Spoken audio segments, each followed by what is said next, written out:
You are a star in the world, and I express the gratitude. India ने एक दफ़ा फिर से साबित कर दिया कि वो उस पूरे वर्ल्ड का सुपरस्टार है। बिल्कुल मैं ठीक कह रही हूँ, यूरोप के अंदर जेनेवा में डॉक्टर एस जयशंकर को स्टार बोला गया, star in the world. You know, victims of terrorism do not sit together with perpetrators of terrorism to discuss terrorism. So, to come here and preach these hypocritical words as though we are on the same boat. ये वो Europe है जिनको बहुत दफ़ा doctor S Jaishankar ने shut up बोल दिया, लेकिन आज उनको कह रहे हैं कि S Jaishankar is a star. Being very impressed by your UP, Unified Payments Interface, a digital instant payment system if you would just buy fruits on the street. I thought this would be impossible in Germany. And insofar as Jammu and Kashmir is concerned, I think 370 is done. What I do want to say is, we are not passive, and whether events take a positive or a negative direction, either way we will react.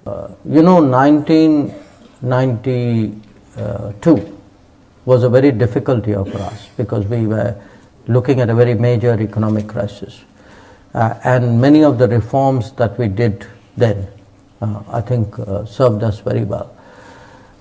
Then I would move to 1998, which was, for years we had this, ambivalence. I would actually say the ambivalence was really indecision on becoming a nuclear weapon power. Vande Mataram, जय श्री राम, जय श्री राम। असंभव। सारे जहां से अच्छा हिंदुस्तान हमारा, सारे जहां से अच्छा हिंदुस्तान हमारा, सारे जहां से अच्छा हिंदुस्तान हमारा।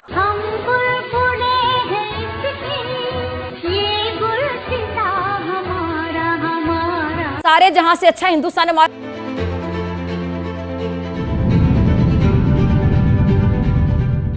हर तरफ जो है डॉक्टर एस जयशंकर क्यों छाए हुए हैं, इवन दो पाकिस्तान में भी उनकी बहुत बड़ी फैन फॉलोइंग देखने को मिलती है। इंडिया की दूसरे मुल्कों के साथ जो भी ताल्लुकात है ना, वो मज़हब के बेसिस पर नहीं है।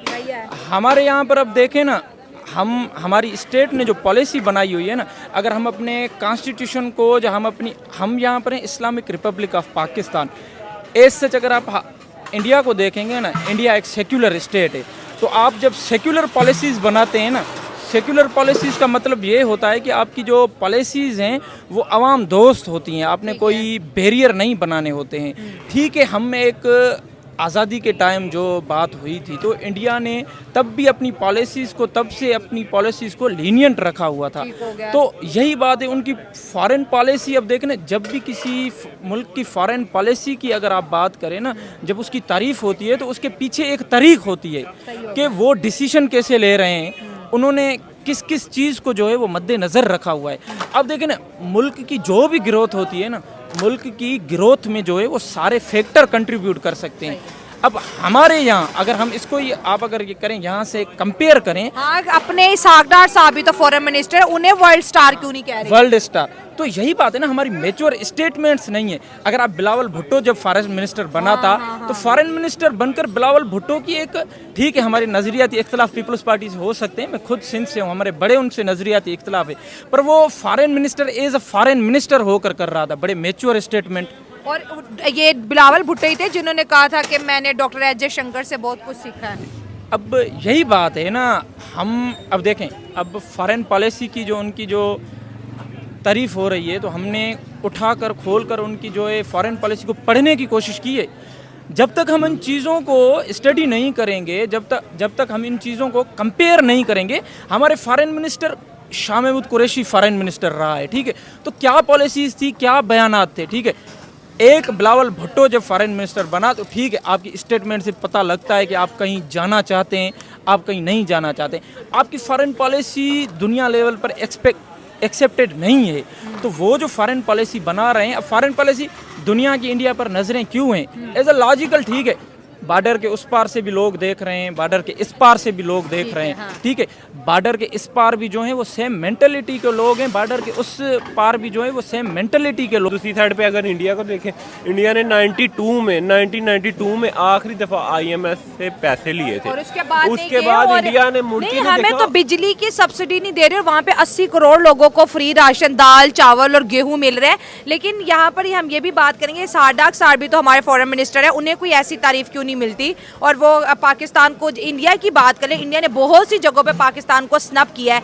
जहाँ पर काम बनता था पाकिस्तान की फॉरेन मिनिस्ट्री का, पाकिस्तान के फॉरेन मिनिस्टर का, कि वो आके जो है उनको प्रॉपर आंसर करे।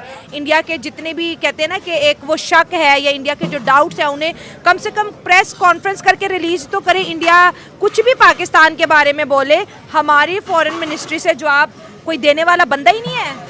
अच्छा, मैं आपको एक बात बताऊं, ये जो हमारी पिछली गवर्नमेंट थी, पहले भी मैंने आपको बताया कि हमारा जो फॉरेन मिनिस्टर है ना वो है भगोड़ा। अच्छा, ठीक है, वो अभी गवर्नमेंट खत्म होगी तो वो भाग जाएगा फटाफट। जो हमारी पिछली गवर्नमेंट थी वो कहते हैं बहुत ही मैं अगर खुद देखूँ ना, उसमें करप्ट लोग थे, वो मीडिया पे बैन था, मतलब पाकिस्तान में इतने ज़्यादा वो बुरे हालात थे, उसको मल्टीप्लाई बाय 10 करूँ ना तो फिर ये वाली गवर्नमेंट है। जो इसहाक डार साहब हमारे बैठे हुए हैं ना, जो गलत इन्होंने सारे कदम उठाए हैं, IMF के पास गए हैं, और जो मुल्क का इन्होंने बेड़ा घर किया हुआ है ना, ये भाई S.J. शंकर जैसे लोग तो भाई नसीब वाली कंट्रीज को मिलते हैं, ठीक है। ऐसे टैलेंटेड लोग, वो बाकी स्टार है। S.J. Shankar, you are star, you are world class star. भाई ये तो हम पाकिस्तानी भी मानते हैं कि इंडिया की जो लीडरशिप है ना, वो ऐसी तगड़ी लीडरशिप है। वो इसलिए है कि उधर डेमोक्रेसी है।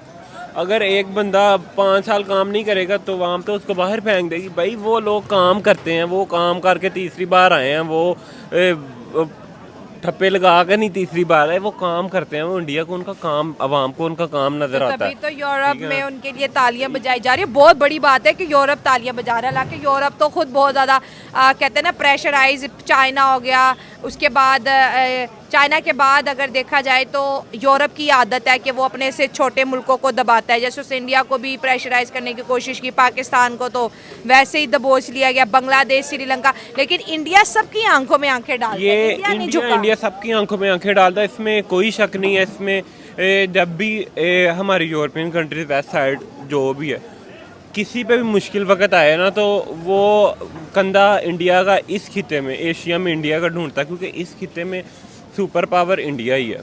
आपको इस चीज़ को मानना पड़ेगा कि सुपर पावर आने वाले दौर में दुनिया की 3rd सुपर पावर इंडिया होने जा रहा है, अगर S.J. शंकर रहा तो, ठीक है ना। S.J. शंकर के बाद और S.J. शंकर बड़ा जबरदस्त डिसीजन है ना, तीसरी दफा हुकूमत मिली तो उन्होंने अपने फॉरेन मिनिस्टर को नहीं चेंज किया। बहुत बेस्ट डिसीजन है उनका। भाई फॉरेन मिनिस्टर ऐसा नसीबों से मिलता है तो वो क्यों चेंज करेंगे। वो तो मैं आपको पहले भी बताया कि वो अपनी कंट्री के इंटरेस्ट को लेके चलते हैं कि यार मेरी कंट्री को कहाँ फ़ायदा और कहाँ फ़ायदा। वो वहाँ चलते हैं जहाँ उनकी कंट्री का इंटरेस्ट नहीं है। भाई वो कहते हैं भाई असी पीछे हैं, ठीक है ना। तो भाई हमारे इधर तो ऐसी कोई बात नहीं, हमारे इधर तो अगले के इंटरेस्ट देखे जाते हैं। भाई आपके क्या इंटरेस्ट है, हम अपनी कंट्री को उस तरह से फोल्ड कर लेंगे, मोल्ड कर लेंगे और वेल्ड कर लेंगे हर तरह से। बट इंडिया की तो फिर क्या बात है।